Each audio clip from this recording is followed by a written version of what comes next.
first place, perhaps a few weeks late, of the 25th anniversary of our new constitutional democracy. And in the second place, the 20th anniversary of the FW de Klerk Foundation, which was established on the 6th of June, 1999. The two events are interlinked because our foundation flowed directly from the core goals and objectives of the constitutional transformation. We established the foundation to defend and promote the great constitutional agreements that we South Africans reached between 1990 and 1994. Also, to establish and to promote and to advance the sense of national purpose, inter-community cooperation and goodwill that marked that exercise and that made it possible for us to achieve what many people in the world thought was impossible. Many people call it a miracle. Our program tonight will celebrate these two great occasions. We will start with a presentation by Dr. Stefan Friedrich, representing our good friends, the Konrad Adenauer Foundation, champions of constitutional democracy around the world, who at the time that we were going through our constitutional transformation were also going through great constitutional turmoil in Europe as a result of the fall of the Berlin Wall. We then have, if I may refer to her as former Premier, Helen Zille, who will give us a South African perspective on these important developments.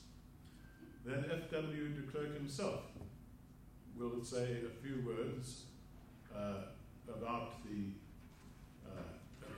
transformation process in which he was so closely involved. And of course, he will follow Lord Robin Renwick, who was the British ambassador in South Africa during this critical period of our history. So we hope that you enjoy our celebration this evening. After the speeches, we'd like to invite you to join us for a reception and to help commemorate this really, really important development in our history. And with that, I'd like to call Dr. Stefan Friedrich to make his presentation.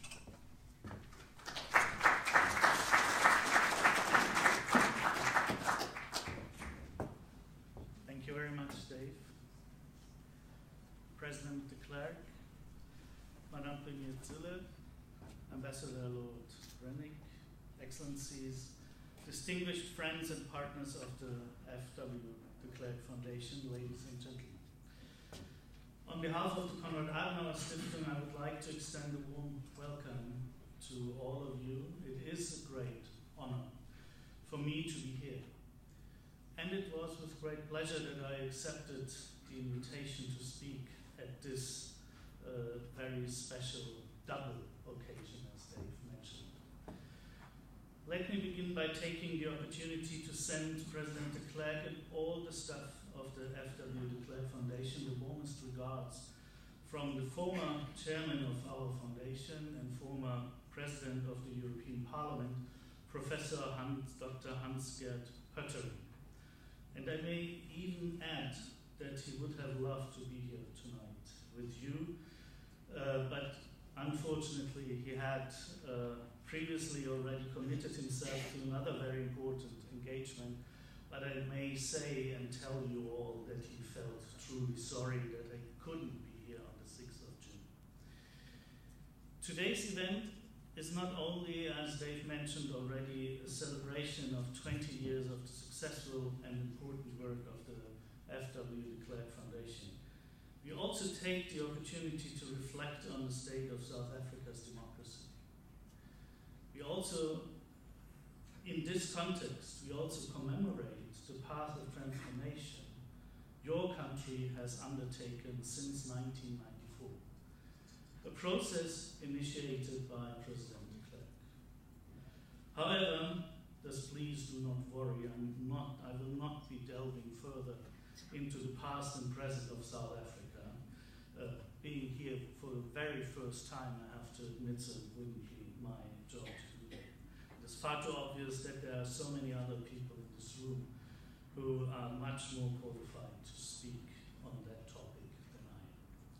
But being a German and belonging to a generation that enjoyed growing up in a country with a fairly new and powerful constitution, I may provide an outside perspective that may well relate to some of the developments in South Africa, and that is what I would like to do. 2 weeks ago, on May 23rd, in Germany, we celebrated 70 years of our democratic constitution, the Grundgesetz. It was not the first democratic constitution we had in Germany, but it was and is by far the most successful one. After the atrocities of the Nazi dictatorship, it was with the help of the Western Allies that far-sighted democratic personalities like Konrad Adenauer were able to draft and adopt this new constitution in May 1949 for the Federal Republic of Germany. This constitution was meant to remove the underlying causes of one of the biggest man-made catastrophes, and therefore, never again was the motto which gave inspiration to the authors of this constitution. Never again shall an event like the Holocaust take place again. Never again shall be torture, repression, and other human rights violation on German soil.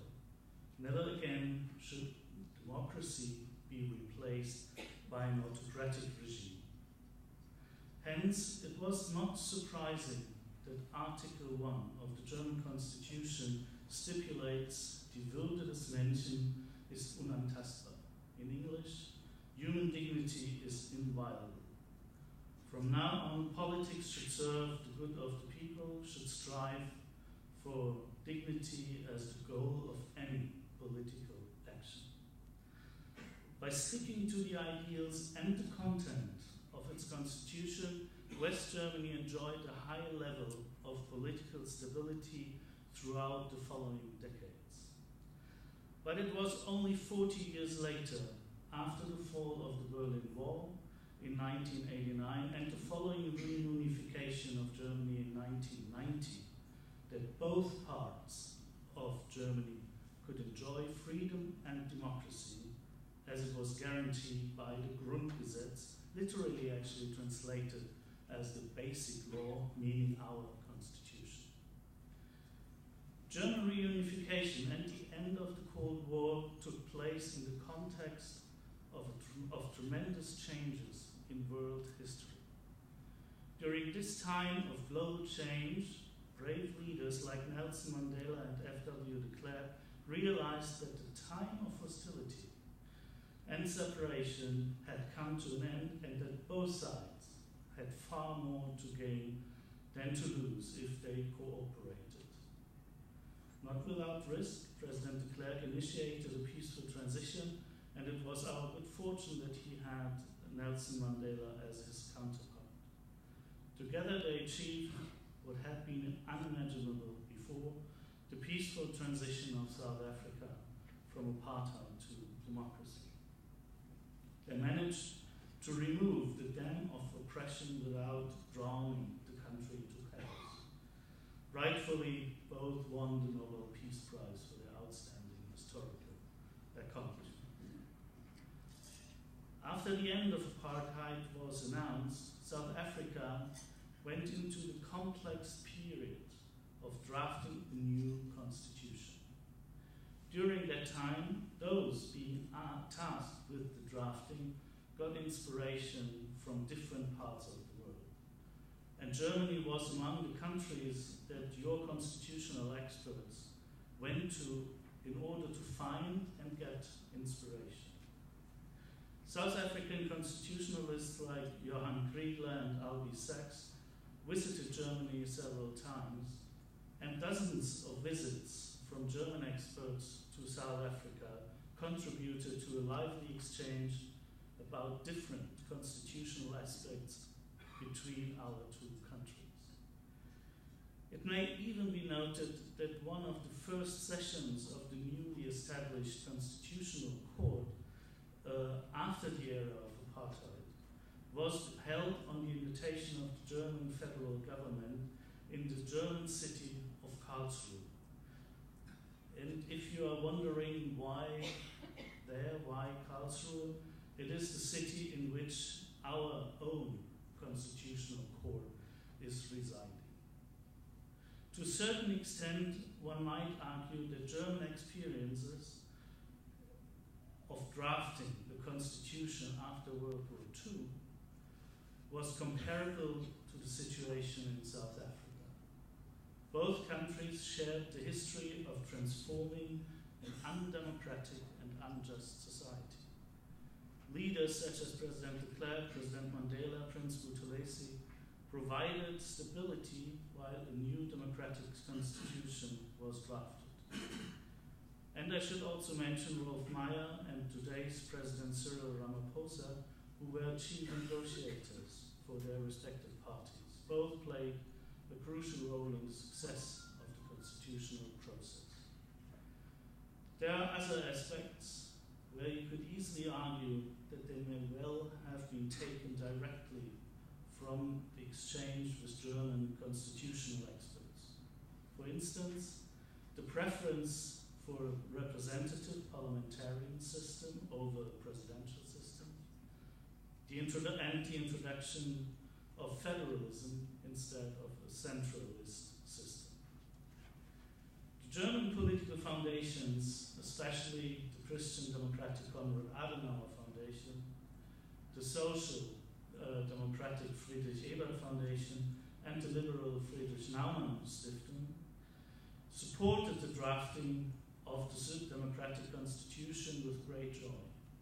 I could imagine that the people in South Africa today are equally proud of their constitution as we in Germany are proud of our Grundgesetz, and I can tell you this, that this had been very obvious during the recent celebrations of the 70th birthday of the Grundgesetz in Germany just 2 weeks ago. These days, we celebrate 25 years of South African democracy with a strong and well-accepted constitution at its heart. Representing today one of the political foundations that had been assisting in this process at the time, I can assure you that we are equally delighted that we have been invited to your country and that we were allowed and in a position to make a small contribution to the successful South African transformation from apartheid to democracy. After being isolated in international diplomacy, Germany after World War II and South Africa after apartheid, our two countries found their way back into the international community. Today, both countries are respected voices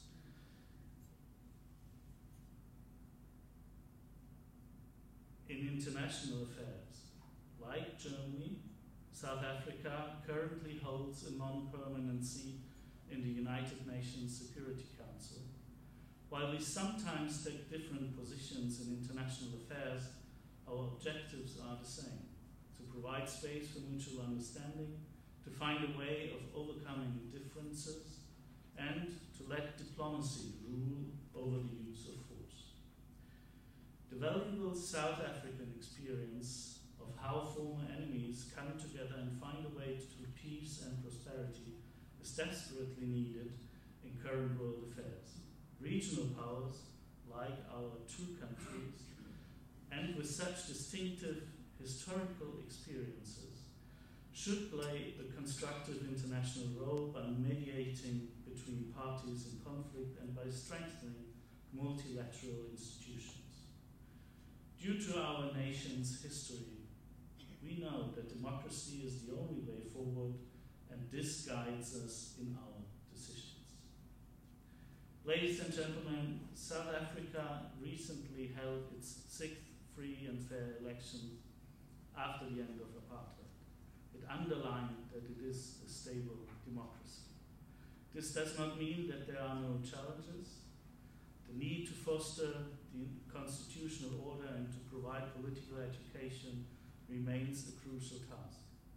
In this regard, the FW de Klerk Foundation did an excellent job over the last 2 decades, and the Konrad Adenauer Foundation is delighted to support some of the efforts of the foundation. At the end of my brief intervention, I would like to thank you, President de Klerk, very much for the excellent partnership we enjoy with your foundation. And I can assure you that for the Konrad Adenauer Foundation, this partnership has been and will be of great importance. We are very much looking forward to continue this very fruitful partnership. I wish us all an inspiring evening and interesting evening. Thank you very much for your attention.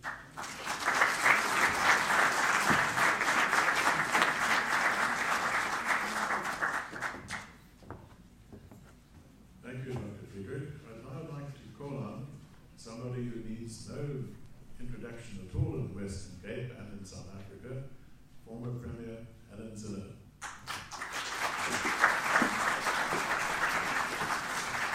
Thank you very much indeed, Mr. Stewart, President de Klerk, Mrs. de Klerk, Lord Renwick, Mr. Friedrich, and all the representatives of the Konrad Adenauer Foundation. It's a great privilege for me to be here and to have been asked to speak, to give the South African perspective. Now, I have 2 instructions for tonight, the one being please stick to your time of 20 minutes, and the other being please give us a written speech. Now, I can do the former, but I haven't done the latter for years. Everyone knows I stand up and speak off some notes off the back of an envelope, which is really not good at recording historically where I said what and why. So tonight is a kind of unique thing for me. I actually had to sit down and write a speech, and I wrote it to fit into 20 minutes, so now I'm going to read it to make sure it does. And I'm going to begin where Mr. Friedrich left off, which was with our 6th election, which went off without allegations of serious irregularities. And this has given rise to a widespread analysis that even though our economy is in a parlous state, our democracy at least is stable. Writer Justice Malala put a post on social media that captured it. He said, "It is beautiful and right that we celebrate the fact that South Africa's multi-party democracy has deepened, survived, and consolidated itself for 25 years. In the run-up to the '94 election, many said we wouldn't make it thus far. We have proven the skeptics wrong." And this post was followed by a great deal of positive comment. Now, I'm afraid that history will show that that is a superficial judgment. And today I will attempt to explain why. It is a common error that elections are sufficient evidence of a functional democracy. This is, of course, not so. The world is full of examples where elections are held but democracy has failed. The essence of constitutional democracy is not winning power through the ballot box and exercising it. It is the effectiveness of the institutions and conventions that ensure checks and balances on the abuse of power. And the notion that the state defends the rights of and serves the people, not the ruling clique of the ruling party. I'm just reading an interesting book called How Democracy Dies by Zyblatt and Levitsky, 2 American political scientists. And they warn of the electoral route to authoritarianism. And the core insight in the book is contained in the following quote: "The tragic paradox of the electoral route to authoritarianism is that democracy's assassins use the very institutions of democracy gradually, subtly, and even legally to kill it." I think we can all relate to that sentence. My mandate is to give a South African perspective on the constitutional transformation process, where we are now, and what we need to do to recapture the spirit of reconciliation and mutual cooperation and optimism that characterized the early years of our democracy. It is also appropriate to pause and consider anew the extraordinary achievement of that transition. It was kick-started and steered by President de Klerk. Its clearest visual symbol was the long queue that snaked around every voting station as people waited to cast their ballots on the 27th of April 1994. But the substance lay in the fact that it was also the day the interim constitution, agreed to the previous year, came into effect to enable the election to happen. Another crucial milestone was the 18th of December 1996, when President Mandela promulgated the final constitution, which came into effect on the 4th of February 1997. This finalized our transition from a parliamentary democracy to a constitutional democracy, and therein lies the essence of our transformation. The world recognized this for the momentous achievement that it was, and aptly conferred the Nobel Peace Prize on the architects of South Africa's unlikely peace process, Presidents de Klerk and Mandela. Far too few young people today, especially the younger generation, recognize the enormity of this achievement, which is part of the reason why constitutionalism is in trouble today, and it is. It is important to begin with a sobering insight that there are more failed transitions to democracy than successes. All the successes are backed by a long history of effort from a range of individuals and institutions to achieve a positive outcome, which is never regarded as permanent. Constitutional values have to be reaffirmed and respected, even struggled for anew in every generation. Francis Fukuyama, a political scientist from Stanford University, in his exhaustive studies of why some societies succeed in achieving stable democracies with widespread prosperity and others don't, has influenced my analysis a great deal, and his books are certainly worth reading.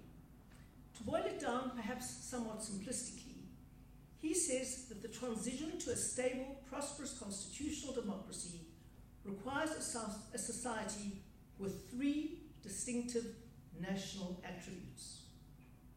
One, a respect for the rule of law. Two, a capable state. And three, a general culture of accountability. And the more I think of those three things together, the more I believe he has struck on a very, very powerful insight. The more I think about it, the more I believe he is right. Let's measure where we are on these yardsticks. Firstly, respect for the rule of law. The struggle against apartheid was characterized by a widespread violation of the laws of the time. These breaches of the law carried little stigma, and in many cases were worn as a badge of honor. However, we have learned that once respect for the law has eroded, it is difficult to regain, even under a new and legitimate constitution. Today we see how widely the law is violated, not only in our violent crime rate, but in what is presented as the politics of protest, the burning of trucks, trains, infrastructure, even people. The erosion of the efficacy of the criminal justice system has made matters substantially worse, with people taking the law into their own hands. Equally problematic is the often limited understanding of constitutionalism and the rule of law among some of our country's leaders. This was most clearly epitomized by President Zuma, and I interacted with him very often in my term as Premier when he was President, who said directly to me on more than one occasion, and I quote, "I cannot understand why judges can tell me what to do. I was elected, they weren't." He understood the role of state institutions as being to serve the ruling party rather than protect the rights of the people. Indeed, the ANC has always conflated the concepts of the party and the people. Under Jacob Zuma, we learned how democracy dies in the way that Zyblatt and Levitsky describe. Zuma was re-elected with an over 60% majority, even after his corruption and contempt for the Constitution were clearly evident. How is this possible? Now here I am in very difficult terrain. But I genuinely believe that as we embarked on our transition, we did not pay sufficient attention to the alignment between constitutionalism, including the three elements that Fukuyama mentions, the rule of law, accountability, and an independent, capable state. We failed to analyze the alignment between those foundational principles with traditional governance systems in our society. Which brings me to the subject of accountability. I'm afraid I know very little about how accountability systems work in traditional governance systems in Southern Africa. I've been in touch with Professor Peter Delius of Wits University to get as much of the literature as I can to read on the subject, to understand what kind of alignment there is between our understanding of constitutionalism and accountability and those of traditional systems. But when I see how accountability mechanisms and patronage systems work, from being at quite close quarters to the Zuma presidency and being part of the extended cabinet, right down to the many ward councillors, the local ward councillors that I interacted with all the time, I see a system where people are primarily accountable to a leader rather than the other way around. Patronage is a very big part of it. In many a ward, one will find a councillor in charge of a piece of territory, which he thinks is his fiefdom. He identifies people to be employed on projects in new enterprises or businesses that start up in the area. He will identify the order of people on the housing waiting list and in what order they can get houses.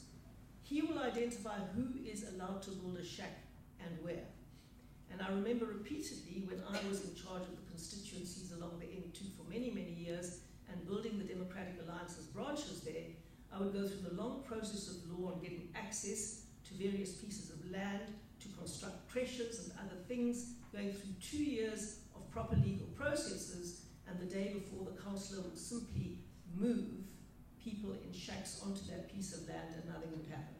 So it's a context in which some people are subject to the rule of law and other people take the word of the councillor as the rule of law and no police or any agency of the state intervenes. And this is one of the major challenges in dealing with the rule of law and accountability in those kinds of contexts. In fact, many people in traditional communities will refer to the council law as the council. I believe we ignore this disjuncture between traditional accountability systems and those of a constitutional democracy at our peril, and that's why I'm doing so much reading in this field now. We are currently trying to deal with this contradiction through the Traditional Leaders Bill, which is awaiting President Ramaphosa's signature to become law. This creates the risk of deepening the misalignment and excluding large numbers of South Africans from the constitutional checks and balances on power abuse. We risk creating an enclave constitutional state where some parts of the country enjoy constitutional protection while others do not. And the lack of accountability extends to the very institutions that are supposed to give expression to it. Just today I was reading over the Auditor General's report of the Northwest Province, and there are clearly no consequences for flagrant corruption and disregard of good governance. Nobody takes getting a qualified audit seriously anymore. It might be mentioned in a passing newspaper report, and that's all. Then we come to the critical concept of the capable state. The concept of a capable, independent state is fundamental to a functional constitutional democracy. I've recently been rereading the excellent work of James Marburg on what it took to establish the idea of an independent, capable state in Britain, the mother of democracies. Now, I'm also on shaky ground here because I have Lord Renwick in the front row, but I will say what I know from what I have read. I'm in very shaky ground on all the counts, in fact. All I can say, and I think Lord Renwick will agree with this, is that it was a very difficult process. It didn't just happen. At the end of the 18th century and the beginning of the 19th, the British civil service was both inefficient and horribly corrupt. Patronage and political favours determined who got appointed into positions. And civil servants routinely got involved in businesses contracting with the state. In 1854, a report appeared co-authored by a member of Parliament called Stefan, who became, I think he became Chancellor of the Exchequer, if I'm not mistaken, and Charles Trevelyan, who was the chief officer in the Treasury eventually. And they worked together to produce a report that became the catalyst for the development of what is today known as Her Majesty's Civil Service. Northcott and Trevelyan proposed the entry into the civil service be based upon competitive, independently adjudicated examinations, open to all persons of a given age, provided they were of a good moral character. Merit was to be the sole criterion for the advancement of civil servants following entry via examination. It was only in 1870, when William Gladstone became Prime Minister, that these proposals were actually implemented. Every major politician before that ducked away from them because they could not take on the power of the patronage networks running the state.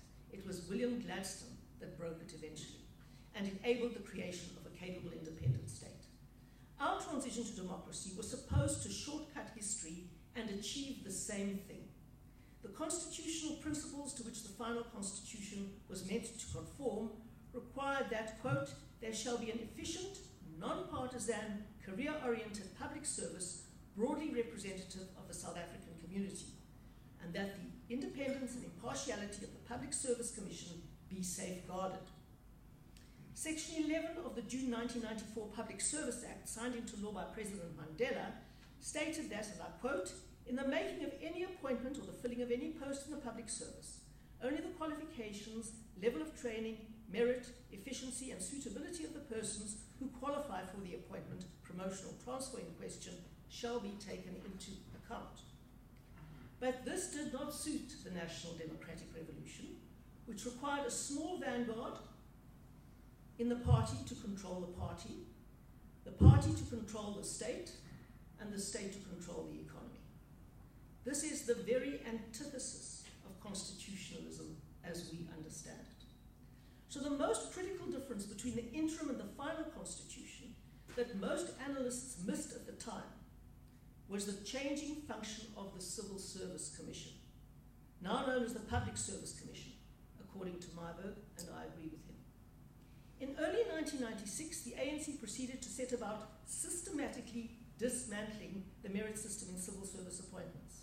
It signaled its intentions in its January the 8th statement that year, announcing that the state had to be structured and motivated to fulfill the democratically expressed will of the people. And to the party, the ANC and the will of the people were one and the same thing. A few days later, it was announced that the Public Service Commission was to be deprived of its powers over promotions and appointments in the civil service and would lose most of its staff. The final constitution was given the stamp of approval by the Constitutional Court. It had stripped the Civil Service Commission of the powers over the career incidents of public service. In June 1997, the ANC introduced amendments to the Public Service Act to abolish merit as the overriding principle in the appointment of public servants, and formally transferred the powers over the career incidents of public servants to the political heads of each department. And the President went on to acquire the power to appoint Directors General. The Public Service Commission's strict requirements for appropriate skills and qualifications for civil service positions were also discarded. The White Paper on Affirmative Action in the Public Service, introduced in draft form in 1997 and adopted the following year, stated that the ANC government would seek to achieve, quote, a public service that represents the makeup of the population within all occupational classes and at all post levels of the public service. Broad representativity had now been redefined as demographic representativity, where races had to be represented in direct proportion to their numbers in South Africa as a whole at every level of appointment. At the same time, the ANC was formally adopting its cadre deployment policy, which in short order was exposed as a fig leaf, first for corruption and later for a full-blown criminal state. At roughly that time, that was in the late 1990s, I read a seminal book by Bayard, Ellis and Hibu called The Criminalization of the State in Africa, in which they spelled out the trajectory we had begun to witness. The cycle starts with the centralization of power in the political center of the ruling party, followed by cronyism in public service appointments that we call cadre deployment, which turns the state into a vehicle for corruption, and finally, a criminal state. So the sad truth that in South Africa today, the rule of law, a culture of accountability, and a capable state are all, I'm afraid, in ICU. And if those are the three pillars of constitutionalism, then we have some things to be concerned about. They are manifested in daily life by the breakdown of services, ranging from electricity to sewage, the public lawlessness and violence, the political threats to property rights and the independence of the Reserve Bank, to mention just a few. As a result, the conditions necessary to attract investment and economic growth have dramatically deteriorated. This is nowhere starkly reflected as in our number of unemployed people, 3.6 million in 1994, 9.9 million today. The great emerging trend that we see every day as political leaders is the attempt to deflect responsibility through the search for scapegoats. And this is a trend that we dare not overlook. Under Jacob Zuma, the blame was placed on white monopoly capital. Nice, because it contracted the two great bogies, capitalism and whites. Today, the rhetoric on the left is to blame white privilege and whiteness, terms also randomly used to refer to all whites. White privilege, people are told, is the reason you are poor. Scapegoating minorities has very dangerous historical precedents, as I don't think I need to explain to this audience. We all know where that leads.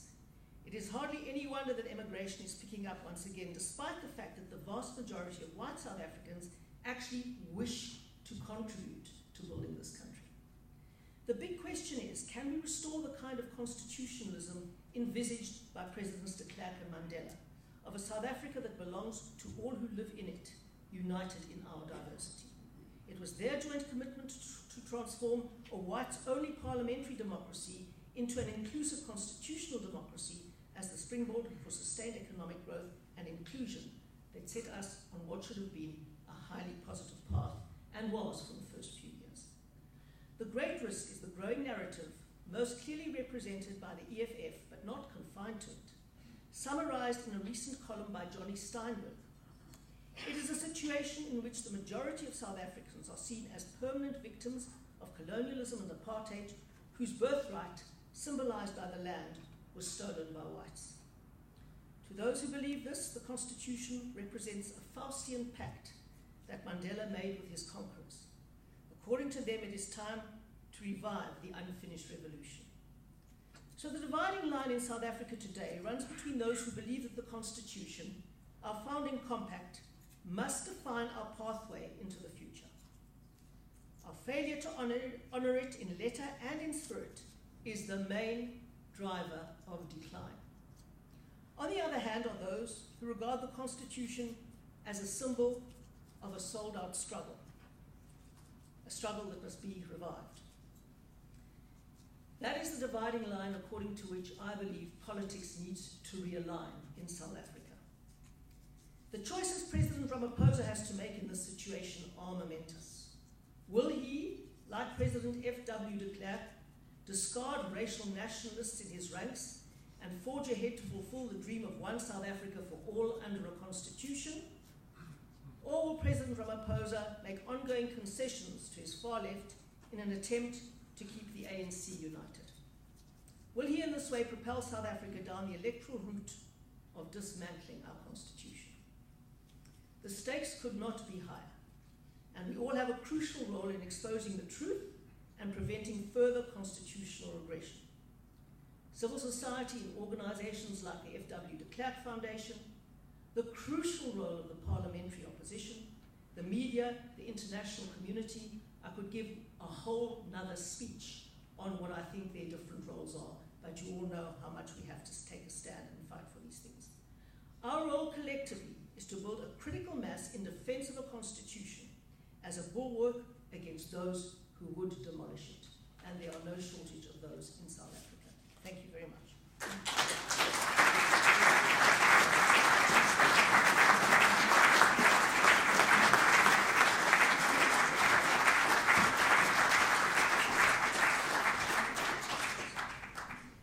It's remarkable how much one can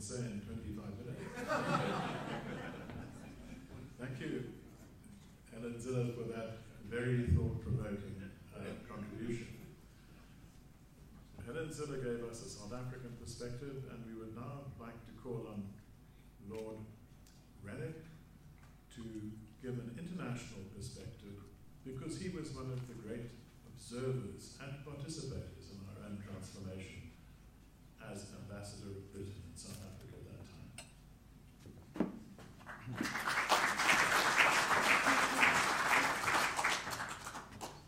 Thank you very much, David, for that very nice introduction. Mr. de Klerk, Elita, former Premier, and Mr. Friedrich, ladies and gentlemen, I am really honoured to have been asked to speak on this occasion, celebrating the 20th anniversary of this foundation and the establishment of true democracy in South Africa.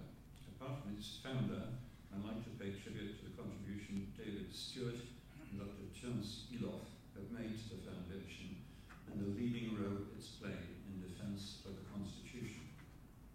And as for the contribution FW de Klerk has made to the history of this country, we all remember the extraordinary scenes here in South Africa as for the first time in their lives, millions of people who hitherto had been disenfranchised were able to go to the polls and cast their vote for the government of their choice, none of which would have been possible without the extraordinarily courageous decisions taken by FW de Klerk as President of South Africa. And we should pause for a moment to remember just how remarkable those decisions were and the situation you would be in today if FW hadn't done what he did when he did it. When I arrived in South Africa in 1987, the country was in the grip of severe repression.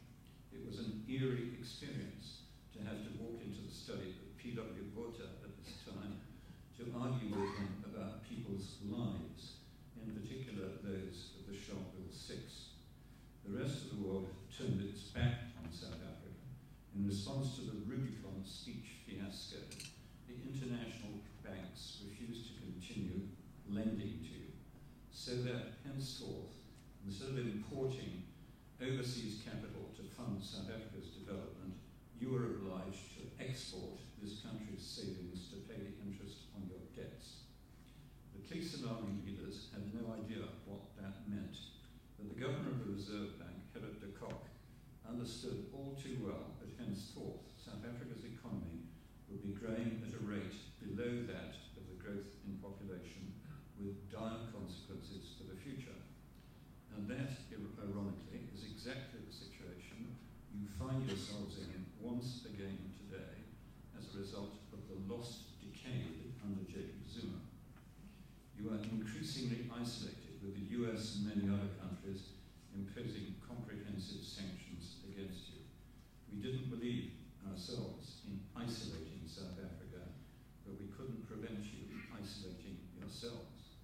Most people outside South Africa, and many inside the country, believed that you were heading ineluctably towards ever greater violence and an eventual civil war. I didn't share that pessimism. In my very first meeting with FW, before he became president, he noted that I'd served in Rhodesia during the ceasefire elections there. I just want you to know, he said, that if I have my way, we won't make the same mistake they did. What was the mistake, I asked? Leaving it much too late to negotiate with the real black leaders, was his reply. Not long afterwards, I had dinner with FW on the day PW Botha banned the United Democratic Front. It was obvious that FW had not been consulted and didn't agree with the decision. I made a speech at the time suggesting that if you want to get out of a hole, the first thing to do is to stop digging. Your foreign minister, Botha, summoned me to protest about the speech before telling me that he agreed with it.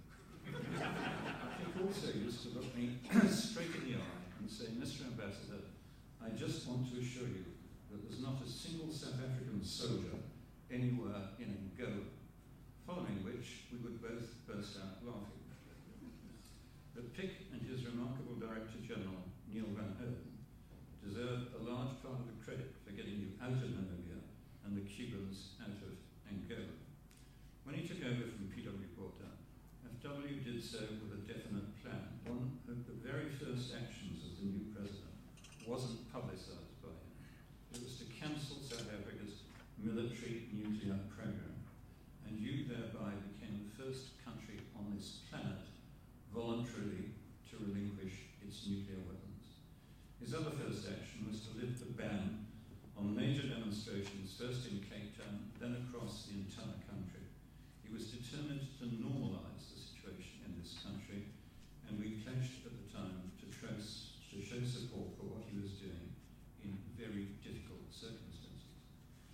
At midnight on the day before he announced the unbanning of the ANC and the release of Nelson Mandela, FW telephoned me to say that you can tell your Prime Minister that she will not be disappointed.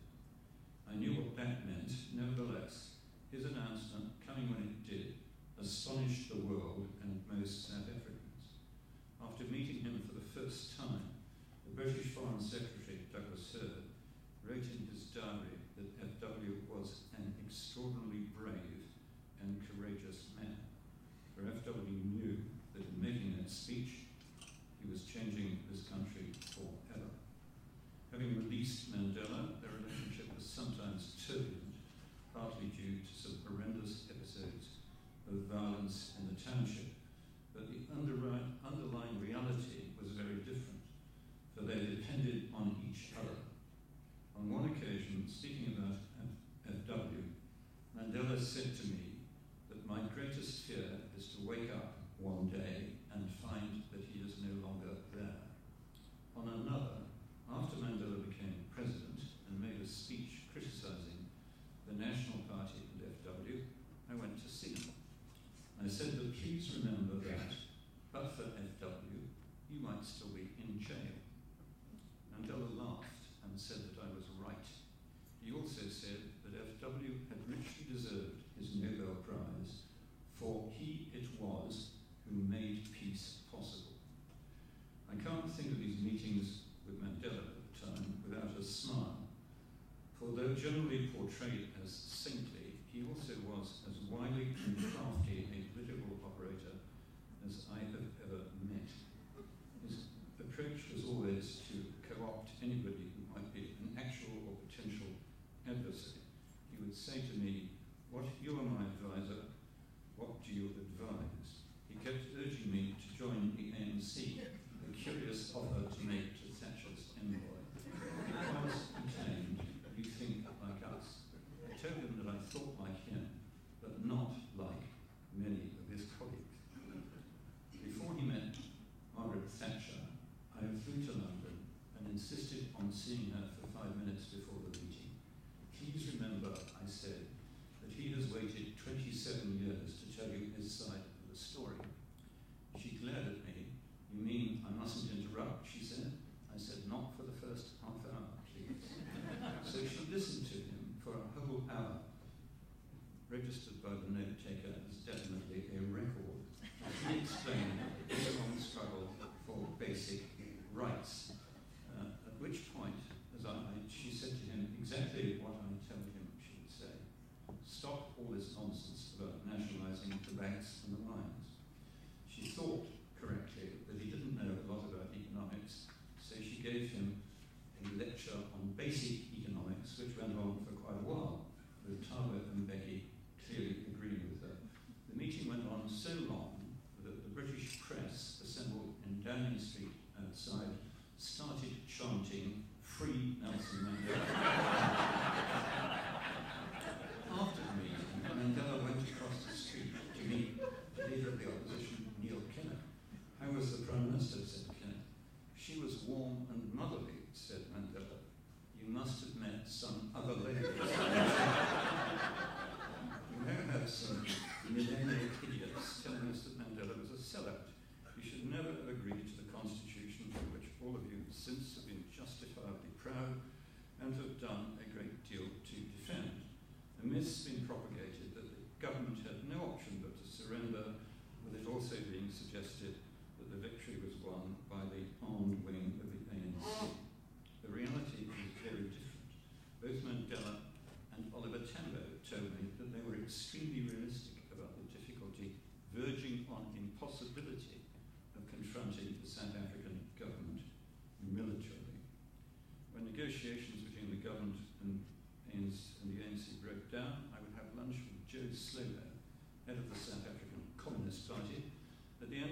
would say to one another, the only alternative to negotiations now is negotiations later. Tito Mboweni recently reminded the millennial youth that this was not a victory of one side over another. We had to negotiate. One of my Afrikaner friends at this time, in a meeting with FW, asked him why he was making all these changes then.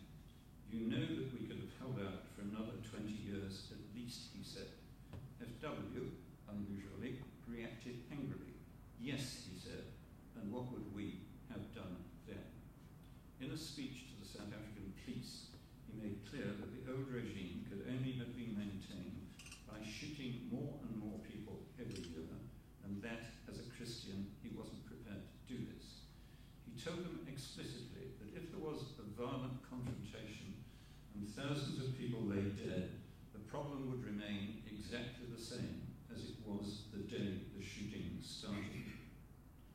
So how does the outside world view you today? The first one-person, one-vote elections, the leadership of FW under Mandela led to a wave of euphoria. The avoidance of the expected disaster was hailed as a miracle, and all your trading partners hastened to resume investing in this country. Mandela became a mythical figure worldwide. I had over 30 meetings with him one-on-one in this period. Apart from his astonishing lack of bitterness, what struck me most about him was that he was absolutely colourblind. At his trial, he had said that he was against white domination. I also am against black domination. He understood that South Africa and its economy couldn't thrive without a wholehearted contribution from the white community. He won their respect, and more than their respect. They believed that he was committed to redressing the horrendous grievances and imbalances of the past, but also to reconciliation for the future. And they were right, he was. The government under him, run by Thabo Mbeki and then Thabo as president, pursued growth-oriented economic policies which were successful in achieving rates of growth well in excess of the growth in population. This was a period in which South Africans, on average, all were getting better off. Mbeki has never got all the credit he deserved for this. By the time he was overthrown by Jacob Zuma in 2008, South Africa had made substantial economic progress with the emergence of a rapidly expanding black South African middle class. At a time when the battle was underway to try to put an end to the catastrophic regime of Jacob Zuma, I wrote a book tracing the vertiginous fall in ethical and governance standards in this country from Mandela to Zuma, spanning out, as many others were doing at the time, exactly how $15 billion had been milked from the state-owned enterprises in South Africa for the benefit of the Guptas and their associates. Sherlock Holmes' old nemesis, Professor Moriarty, the Napoleon of crime, would have been proud of the sheer audacity and sheer scale of the looting they engineered. Just as they had in the last decade of apartheid, much of the world outside again was turning its back on South Africa, no longer seen as investable. If the Zuma camp had won the ANC leadership in December 2018, not only Eskom, but the country itself would by now be bankrupt. But the manner in which this disaster was averted gave great encouragement to your friends in the outside world, for this crisis threw up some heroes and an authentic heroine, just as this country did with the likes of Desmond Tutu and Helen Zille in a prior era. Tuli Madonsela earned universal respect for her fearless and devastating reports on the malfeasance of the regime. Pravin Gordhan earned equal honour for his attempts to arrest the tidal wave of corruption, and that is why he is under constant attack today from some very dubious sources. So how were you saved from a near total disaster? First by the South African press, or at any rate most of it, showing it to be formidably effective in exposing corruption. Secondly, by your judiciary, striking down numerous questionable actions by the Zuma government. And finally, we witnessed the most effective us have ever seen anywhere. This foundation played its part.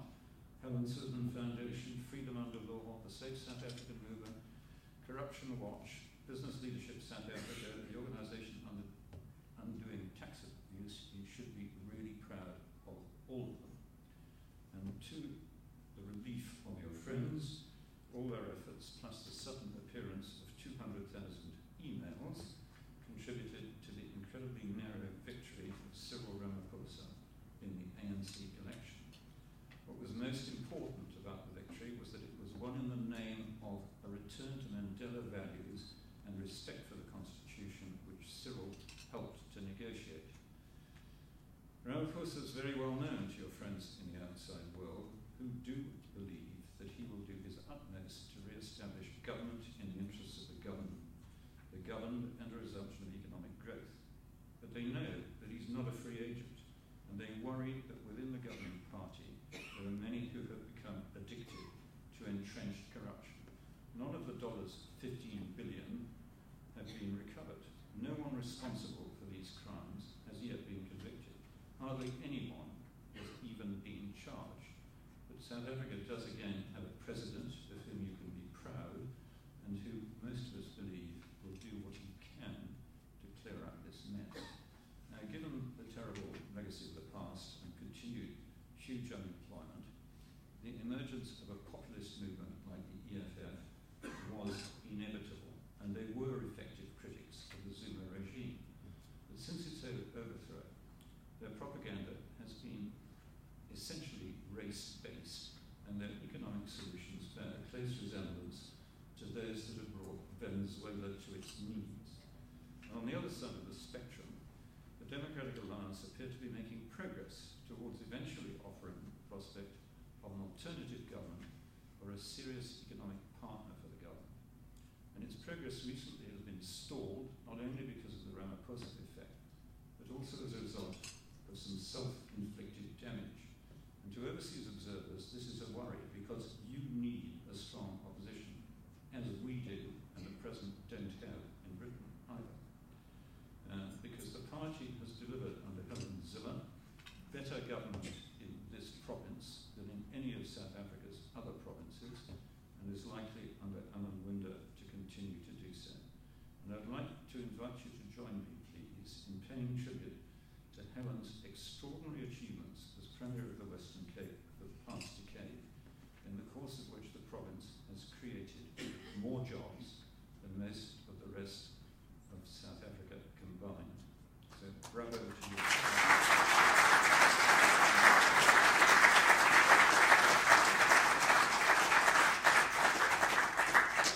And in the Parliament and through the courts, the party played an important role in helping to bring the Zuma regime to account.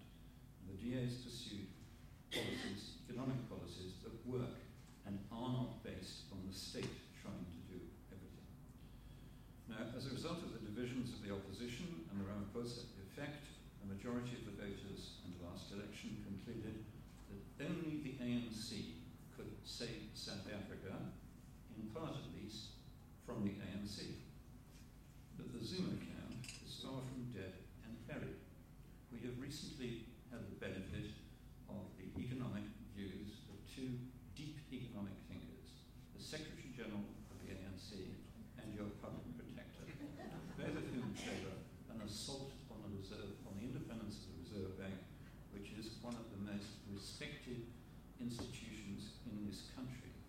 And you simply can't afford this today, because the legacy of Jacob Zuma is that you have less than 1% growth last year, you have less than 1% growth this year, and if you count in Eskom's debt, which you need to do, the indebtedness is 70%.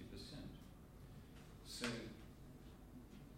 your president, who many of us know very well, one of his qualities is that he is not authoritarian, but he is going to need to assert himself, because these kind of comments made at this time are very dangerous for your economy, as your finance minister, Tito Mboweni, has just pointed out. He was asked by one inquirer from abroad, what on earth have you been doing all weekend?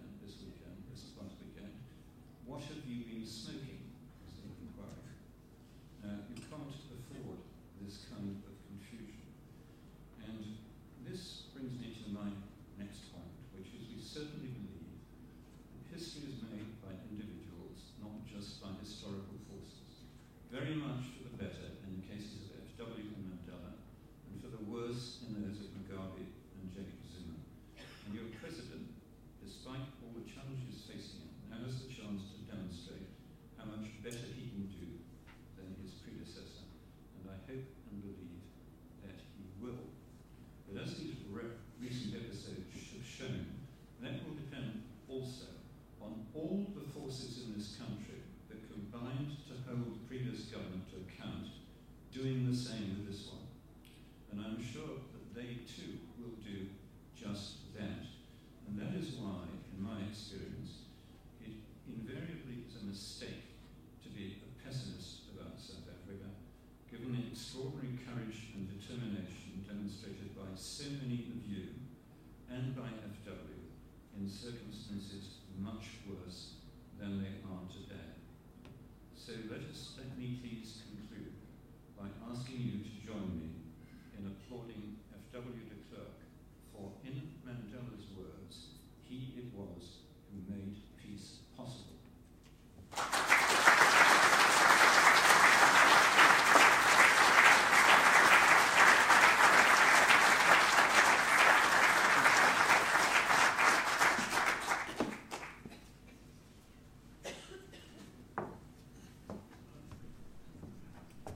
Thank you, Lord Renwick, for that tour de force and for reminding us of the place from which we came and for casting an international perspective on the problems that confront us now.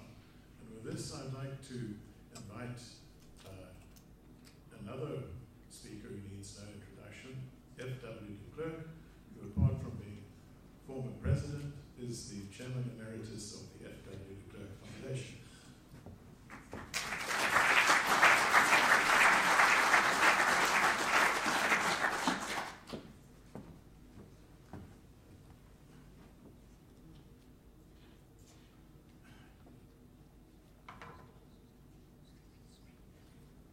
Your Excellencies, ladies and gentlemen, our honored speakers of tonight.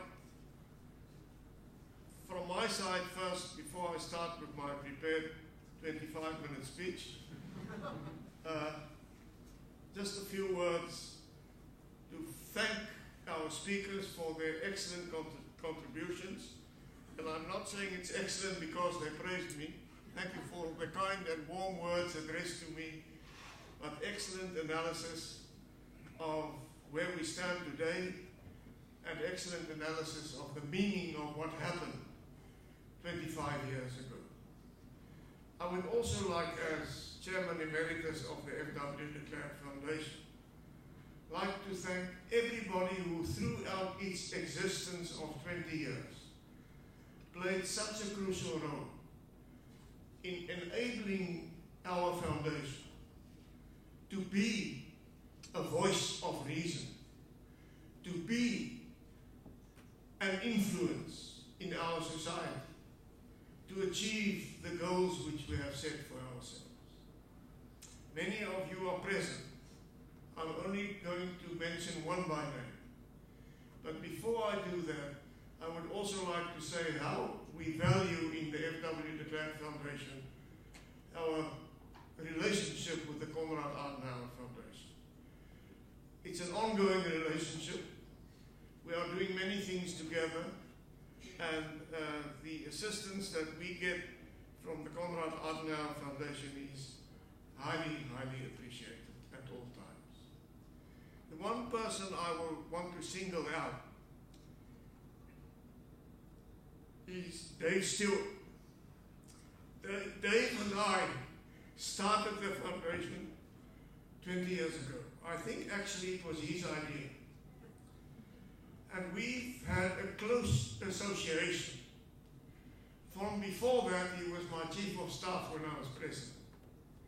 But he played such a crucial role, and he continues as chairman to play such a crucial role in ensuring that our foundation stay on course, that our foundation is well managed, and that our foundation is continuing to, with all its efforts, to fulfilling its mission. Dave is a special man, and I want you to give him a large round of applause.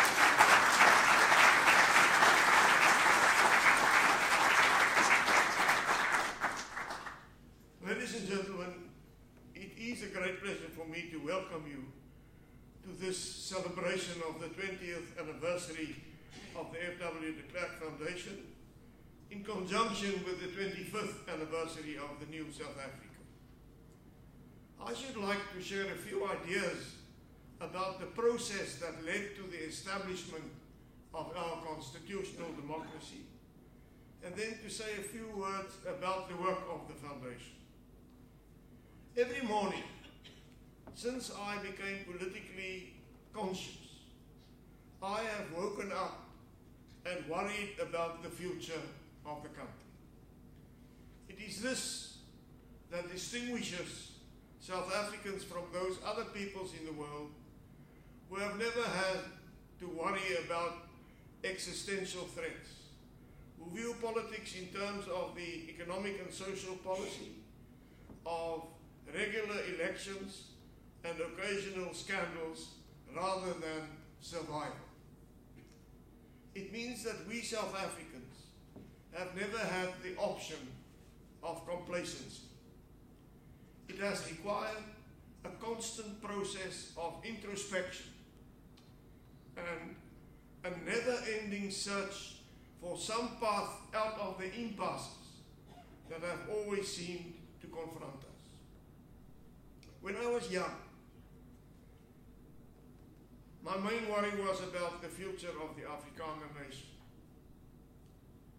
That was, for us Afrikaners at that time, a crucial issue.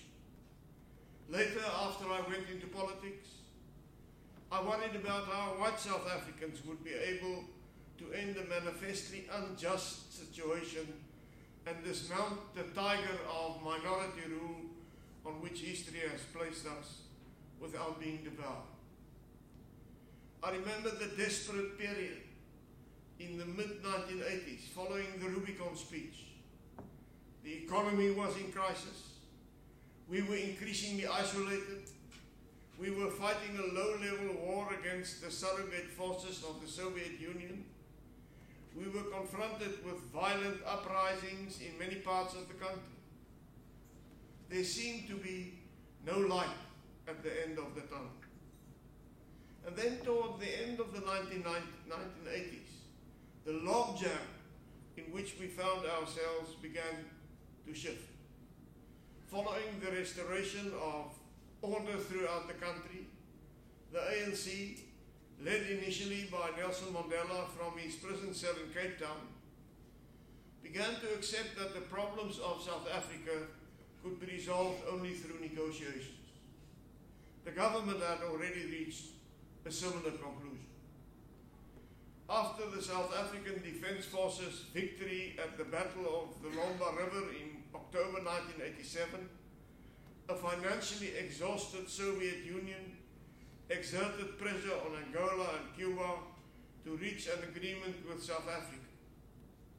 The result was the conclusion of the tripartite agreement of 1988 that included the withdrawal of Cuban forces from Angola in conjunction with the implementation of the United Nations independence process in Namibia.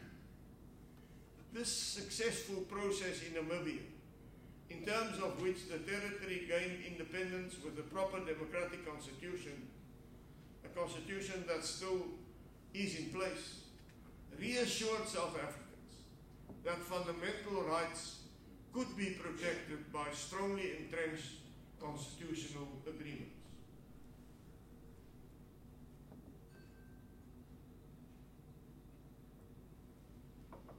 Finally, the collapse of the Soviet Union, symbolized by the fall of the Berlin Wall in November 1989, helped to address the government's deep concern regarding the influence of the South African Communist Party, backed up by the Soviet Union, over the ANC. We realized that the circumstances would never again be so favorable for constitutional negotiations as they were at the beginning of 1990. The longer we waited to initiate negotiations, the more the balance of forces would inexorably shift against us. And so on the 2nd of February 1990, it was my privilege to rise in Parliament to make the announcements that would change South Africa forever. The next 4 years were a roller coaster ride marked by crises that time and again threatened to derail the whole transformation process. These crises included the exposure in 1990 of the ANC's Operation Vula, in terms of which the ANC was continuing to develop a clandestine military capability despite the commencement of negotiations. It included faceless violence perpetrated by extremists on all sides who were opposed to a negotiated settlement. It included the Boipatong massacre and the ANC's subsequent withdrawal from CODESA. The Leipzig option, in terms of which the ANC attempted to circumvent the need for negotiations by bringing down the government through rolling mass action and national strikes. It included the ill-fated ANC march on Bishu. The record of understanding of 26 September 1992 and the decision of the IFP and other parties to boycott the negotiations. It included Judge Goldstone's discovery in November 1992 of continuing illegal activities by elements in military intelligence. It included the assassination of Chris Hani on the 10th of April 1993, the AW assault on the World Trade Center, the Bophuthatswana crisis, and the IFP's refusal until the very last minute to participate in the elections. There were many, many mornings during the negotiations that I awoke and worried about the future. Despite these crises, we emerged in December 1993 with an agreement on an interim constitution that ticked all the boxes that CODESA had set for itself in the declaration of intent at the start of the negotiations in December 1991. These include vitally important principles, such as the supremacy of the Constitution, an independent, non-racial and impartial judiciary, multi-party democracy, the separation of powers, acknowledgement of South Africa's diversity of languages, cultures and religions, and an entrenched and justiciable Bill of Rights. This was, ladies and gentlemen, a remarkable achievement by any standard. It was perhaps one of the greatest and most successful change management processes anywhere at the world in any time in modern history. It was a victory for all those black, brown and Indian South Africans who had struggled for so long for freedom, for non-racialism and for full political rights. But it was also a victory for the great majority of white South Africans who had sought for so long to extricate themselves from the impossible position in which history and they themselves had placed them. It was, I believe, South Africa's greatest achievement. The constitutional agreements that we reached provided a fair and reasonable foundation for our new society. Despite the many serious problems and the many serious challenges that continue to confront us, to which the previous speakers have referred, we have made significant progress during the past 25 years. We have put an end to the indignities and the injustices of apartheid. We have resumed our place as a full member of the international community. We have experienced a quarter century of relative peace, during which tens of millions of South Africans have been able to proceed with their daily lives. We have established a functioning multi-party democracy and have just held our 6th free and fair national elections. Our courts remain independent and frequently strike down laws and executive action that are unconstitutional. Our free media, civil society and courts have helped us to ward off the very real threat of state capture. South Africa, ladies and gentlemen, South Africa's successful constitutional transformation was regarded throughout the world as one of the most positive developments of the latter part of the 20th century. It seemed to show that even the most intractable problems could be solved peacefully through negotiations, compromise, and goodwill. And yet, 25 years later, hardly any attention is given to the great process that gave birth to the new South Africa. The story of the multi-party genesis of our new society, through tough negotiations and painful compromises, is being airbrushed out of history and is being replaced with a narrative of unilateral revolutionary victory. So, the time has come, I believe, for us, after 25 years of the new dispensation, to say out loud and clear, that we must acknowledge what has happened 25 years ago in South Africa, and we should not allow any party to what has happened to claim victory. There were no victors and vanquished.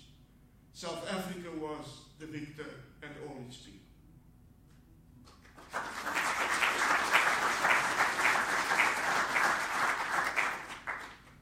Now, I've referred to the fact that it's also our 20th anniversary today of the FW de Klerk Foundation. We established the foundation on the 6th of June, exactly 20 years ago, 1999, in the hope that we would be able to make a contribution to upholding the core elements in the great national accord that we South Africans negotiated in December 1993. I, at that stage, felt that I had a residual duty to all those who voted yes in the 1992 referendum, and to all those who had voted for the National Party in the 1994 election, to stand by the agreements that we had negotiated on their behalf, and on behalf of all the people of South Africa. We decided to focus our efforts, firstly, on defending and promoting the Constitution and the Bill of Rights, and secondly, on advocating and supporting constitutional provisions that defend the rights of cultural and linguistic minorities and that promote positive inter-community relations. During the past 20 years, we have played a prominent role in the national debate on these matters. We have consistently called for effective steps to advance equality. We have supported a balanced approach to land reform and have resolutely opposed and will continue to oppose attempts to expropriate property without compensation. We were one of the first civil society organizations to warn of the implications of the ANC's National Democratic Revolution ideology. We have campaigned for the language and cultural rights of all our communities and have opposed the progressive elimination of Afrikaans at university level. We exposed and opposed illegal initiatives to capture key state institutions and state-owned enterprises, starting with the decision at Polokwane to disband the Scorpions in 2007. We were proud to assist with Glynis Breitenbach's defense against the spurious charges that the forces of state capture had laid against her. We have campaigned for the independence of the judiciary and joined as amicus curiae in the case of the Cape Bar Council against the Judicial Service Commission over the manner in which judges are appointed. We have spoken out against the unbalanced affirmative action and were instrumental in initiating litigation against the Department of Correctional Services over its requirement that coloured personnel in the Western Cape should be appointed and promoted according to national demographic criteria. We have opposed both old and new forms of racism. We have warned that the government has failed to observe constitutional requirements in respect of language and cultural rights. And we hope that we will be able to continue with this work deep into the future. In addition to the attention that we have traditionally given to upholding the Constitution and to promoting positive relations between communities, we have now adopted a third goal. It will be to preserve, communicate, and celebrate the memory of the great constitutional transformation process that gave birth to and provided the foundation for our new society. To this end, we plan to acquire our own building that will provide a home for a documentation and education center for the remembrance of our constitutional transformation process. We shall start this venture modestly, but we hope that with time it will grow into an institution worthy of the commemoration of the greatest success that all the people of South Africa have ever achieved. I continue, ladies and gentlemen, to worry about the future of South Africa. Now, when I wake in the morning, I worry about the need of all our parties to abide by the great constitutional accord upon which our new society has been founded. I worry about unacceptable levels of inequality, poverty, unemployment, and corruption.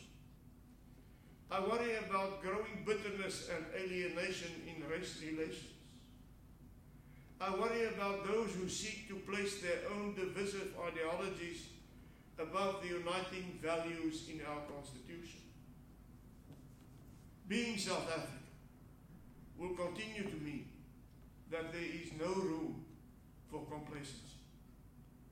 In the years ahead, the FW de Klerk Foundation will continue to uphold the Constitution and to promote positive intercommunity relations. It will continue to search for paths out of the impasses that will continue to confront South Africa. But now it will also seek to keep alive the memory of South Africa's greatest achievement, of how South Africans from all our communities and political parties came together to reach agreement about the foundations of a truly new society. It will seek to remind South Africans that what we can achieve when we all work together in the spirit of compromise and goodwill. And as far as I'm personally concerned, I'm 83 years old now. In the years that God still grants, I will continue to give my time and my energy and my effort to ensure that we uphold the good things that we have achieved and that we strive to eliminate the threats to the future of all the people of South Africa.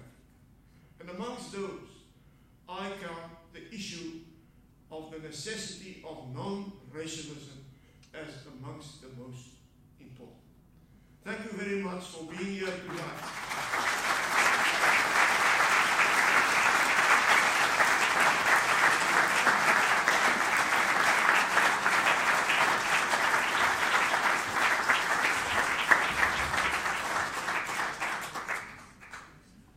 Our last speaker will say a few words in conclusion. He is Dr. Ms Helen Zille, who has been a true pillar of support for the foundation for almost since its inception.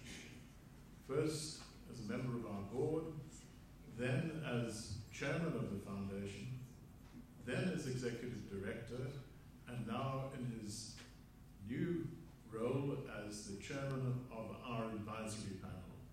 Stewards, would you like to say a few words in conclusion?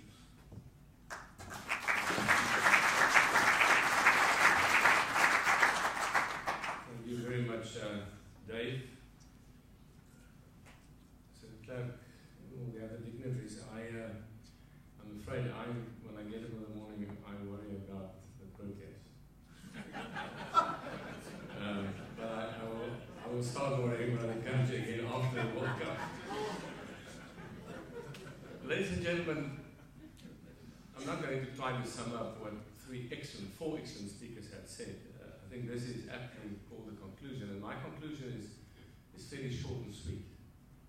And that is that much has been achieved, but even more work lies ahead. And so I think we look back and we say thank you, and we look forward and we say give us the strength to do that work. And in that regard, I think Helen Zille gave us 3 benchmarks for a constitutional democracy, which I think is very apt. We and the Foundation have always stood by the fact that the Foundation is the cornerstone of our society, and that it's not just a document, but that it's also our own national accord. And therefore that is what we would like to do and keep on doing. We also believe that we must do more, even more, to let young people understand what the Constitution means. It's a mammoth task, and especially in a time when the Constitution is under threat in parts, it's not easy to do, but we are determined to do that, not only in 1 or 2 schools, but more widely. In the second instance, FW de Klerk, as you have heard, has said that the commemoration of our transition is not about him. Now, he is like I am a dobber. For those who are not versed in South African clergy, that's sort of the smallest Afrikaans church, and we're very Calvinistic and very humble. And I don't say this lightly. I think it's important that he says that, because it is about, obviously, him who made peace possible, but it's about everyone who made that process possible. And I often listen to the millennials, as Robin had said, and understand and see that they have no idea what came before. And they often say FW de Klerk was the last apartheid president. That is true, but it's not the whole truth.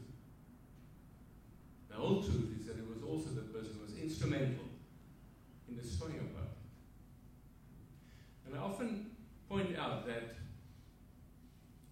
what does a president achieve after 5 months in office? Think of any president. Our present president, even Mr. Trump, he tweeted a lot after 5 months. FW de Klerk came into power in September '89. 5 months later, almost to the day, he made this monumental speech in which he changed the course of South African history. 5 months. And no one in his right mind can, in considering that, say this is the last apartheid president and he shouldn't be allowed to speak. And yet he says this new legacy center is not about him, but about the process. He needs our applause for that.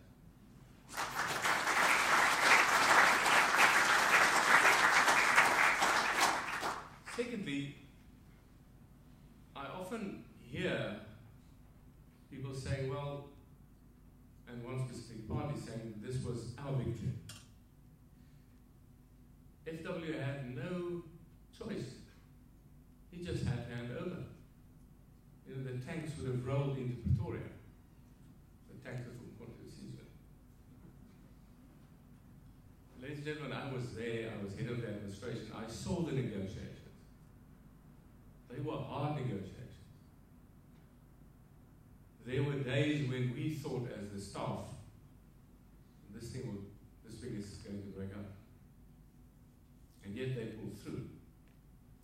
They made compromises.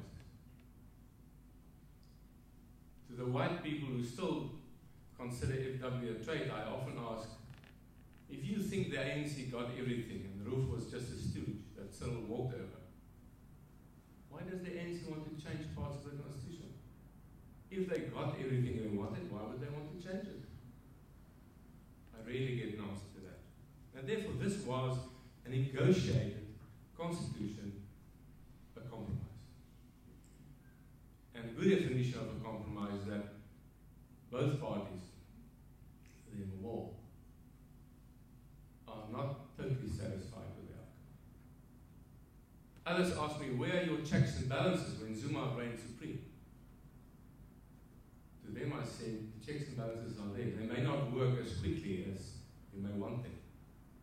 But the fact that we have a Cyril Ramaphosa today is part of the checks and balances in our constitution. Then ultimately, the foundation will carry on being, as Mr. de Klerk said, a voice of reason and balance. Even today, we sometimes get the media running with the story. And we would sometimes make a statement. The other times we would wait a few days and we'd write a proper analysis and be the voice of reason in a herd that sometimes runs after the first inkling of trouble. We will continue to hold not only the Constitution and a constitutional democracy, but also the commemoration of that transition very strongly in the public's mind. But you would have seen, ladies and gentlemen, that on the third page of your program, in a very true Calvinistic manner, very small, on the bottom of the right-hand page, there are things like an NPO number and a bank account number and so on. Now, this is not a fundraising occasion, and I'm saying this tongue-in-cheek, but semi-seriously. If you agree tonight, if you could find it, if you had found it in your heart, that you think what we have done made a contribution, then you must also visit your heart and see whether you would want to support us in future.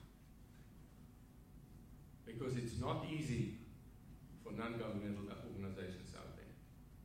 Quite a number of you sitting here I know are involved. And the two phrases I've heard a lot the last 2 years was the economy is really bad, which is true, or I'm still recovering from Steiner. Come back to me in 2 years' time. And so we are soldiering forth, but we ask you, please consider that too. Every bit helps. And we hope that the Constitution who made it possible for President Ramaphosa to be president will also benefit at the time when he turns, with all of our help, the economy around. Thank you very much for being here. Some of you have come far, some of the other foundations. I know perhaps it's against protocol, but the Ms Foundation has a strong presence here because of Wally Chal and others. We thank all of you very much. Please join us in a celebration. There's enough to